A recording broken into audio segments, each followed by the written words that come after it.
Hey everyone, Egman here with another video. Today I've got a skill-less variant of Gogeta, and I know what you're thinking. Egman, doesn't Gogeta not take skill anyways? And you're right, but this version is more of using the new Son Goku from Destroyer Kings with its ability to get value from these skill-less cards like these. So yeah, let's jump into it. Real quick, this Adventure Son Goku is instead this Son Goku The Adventure Begins. This was, I'm not sure exactly where the source is, but I found this on Reddit from Toxinator Bob.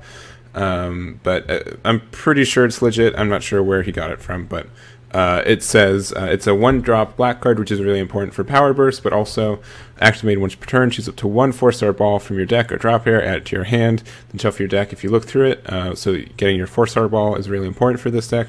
Then also the secondary effect, which I don't expect to use too much in this deck, but if your leader card is black, choose up to 1 skillless battle card with energy cost of 3 or less from your deck or drop area and play it, then shuffle your deck if you look through it. So not too shabby here. Being able to get your 4-star ball is the most important thing, and there's also some synergies from there. But yeah, let's look at the leader. So it's a Son Goku Childhood, and it's a permanent. If there are skillless battle cards in your drop area, you can awaken with 6 life essentially. So that's really good. Most 6 life, awakened cards have been good, like androids I can think of, but especially this kind of more slow, control-y style, being able to awaken early is always great. So that's good. And then also activate once per turn. Choose 1 4-star ball from your hand and reveal it. You don't have to discard; you just reveal it. Draw 1 card, and then you get plus 5k power for duration of the turn. And then on its awaken, it's draw 1 and flip 1 of your energy to active mode. And then on the awaken side, once again you just choose a 4-star ball and reveal it.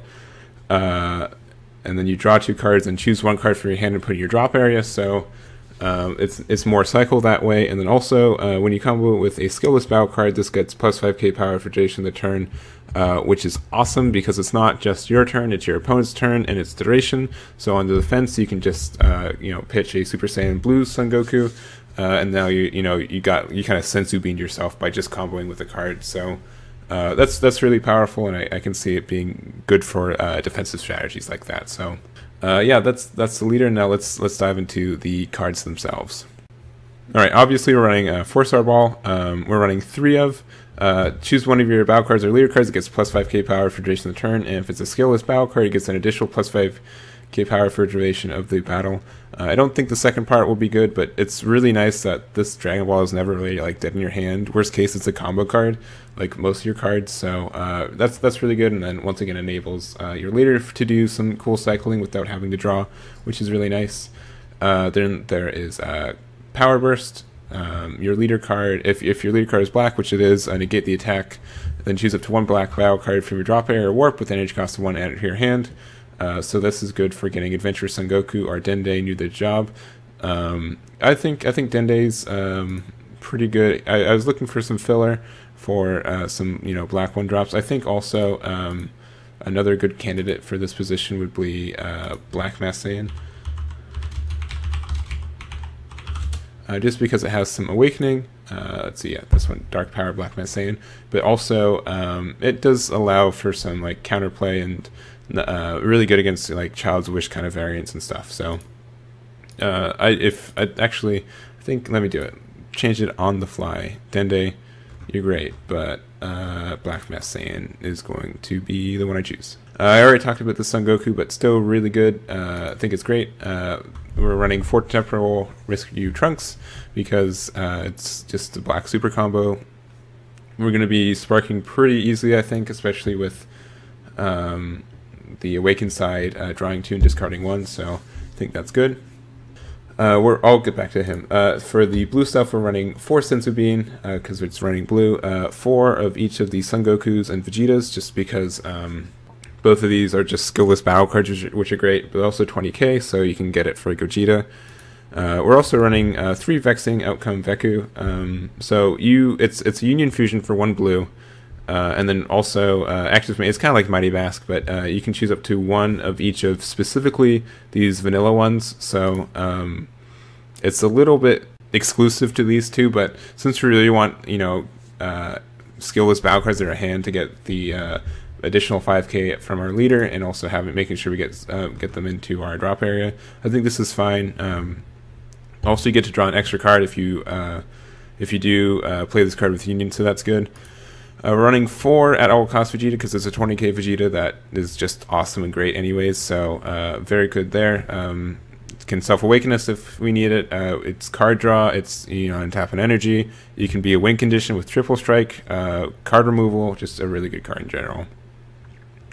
And then 3 Gogeta here revived. I think like Gogeta is really good in a deck where you don't really care about what's like being awakened, because this Son Goku, since he's awakens at 6, you don't have to dig into your life any more than that, and so I think he's really good for just a control archetype like this. Sparking 10 will be really easy, and just a really good finisher for this more kind of defensive control-y deck.